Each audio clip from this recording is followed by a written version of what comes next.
Pasangan Capres dan Cawapres dari Koalisi Indonesia Maju Kim Prabowo Subianto Gibran Rakabuming Raka membocorkan sejumlah program yang akan dijalankan jika terpilih di Pilpres 2024. Sejumlah program itu diungkapkan Gibran dalam pidatonya di Indonesia Arena, GBK, sebelum mendaftar ke KPU. Gibran mengakui program-program yang berjalan sudah membawa Indonesia ke pintu gerbang kemajuan. Lalu tugasnya sekarang adalah melanjutkan dan menyempurnakan hal-hal yang terkait anak-anak muda, generasi milenial, dan generasi Z. Untuk itu mohon izin Pak Prabowo.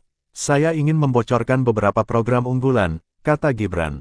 Meski demikian, sejumlah program unggulan Prabowo Gibran tersebut diklaim Kementerian Keuangan sebenarnya sudah ada dan dilaksanakan pemerintahan Presiden Joko Widodo (Jokowi) saat ini. Berikut 3 program unggulan yang disebutkan Gibran dan sudah lebih dulu diterapkan pemerintahan sang ayah. 1.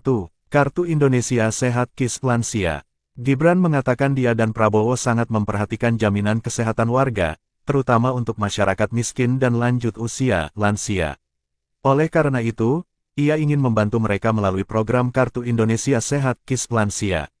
Sekarang sudah ada KIS, ada Kartu Indonesia Pintar, ada PKH Program Keluarga Harapan.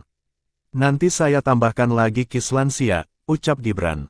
Sementara itu, Direktur Jenderal Anggaran Kementerian Keuangan Kemenkeu Issa Rahmatarwata menyebut program yang dilontarkan Gibran itu sudah ada. Karenanya, ia menilai KIS Lansia tidak diperlukan. Pasalnya, para lanjut usia tersebut sudah terakomodir dalam program KIS saat ini. Ia menjelaskan para lansia dari keluarga tidak mampu sudah tercover dalam data PKH alias Data Terpadu Kesejahteraan Sosial (DTKS). Oleh sebab itu, mereka sudah otomatis terdaftar sebagai penerima bantuan iuran PBI BPJS Kesehatan. Kalau nanti ada yang masih belum tercover, itu perbaikan pendataan yang harus kita pemerintah lakukan. Tapi seharusnya kita cukup dengan program saat ini, KIS, tegas Issa dalam konferensi pers APBN kita di Kemenkeu, Jakarta Pusat. 2. Dana Abadi Pesantren. Gibran pun mengungkapkan dirinya dan Prabowo akan membentuk Dana Abadi Pesantren. Menurutnya, program ini dirancang untuk kesejahteraan kelompok santri. Sebagai informasi, Indonesia sebagai negara mayoritas Muslim terbanyak di dunia memiliki sekitar 36.000 pondok pesantren dengan lebih dari 4,5 juta santri. Dana Abadi Pesantren. Ini adalah mandat Undang-Undang Nomor 18 Tahun 2019, ucap Gibran. Menanggapi hal tersebut, Kepala Badan Pendidikan dan Pelatihan Keuangan Kemenkeu Andin Hadianto mengatakan dana abadi pesantren sebenarnya memang sudah ada. Ia menyebut dana abadi pesantren tidak terpisahkan dari dana abadi pendidikan. Andin mengatakan dana abadi pendidikan saat ini berjumlah 106,1 triliun rupiah. Lalu, dari total dana abadi yang dikelola Lembaga Pengelola Dana Pendidikan, LPDP, ada 134,1 triliun rupiah yang dicairkan. Khusus untuk pesantren, belanja tahun ini dialokasikan 250 miliar rupiah. Pengelolaan programnya sendiri dikelola oleh Kemenak dan dibiayai LPDP. Prosesnya berjalan, saat ini sedang lakukan seleksi-seleksi.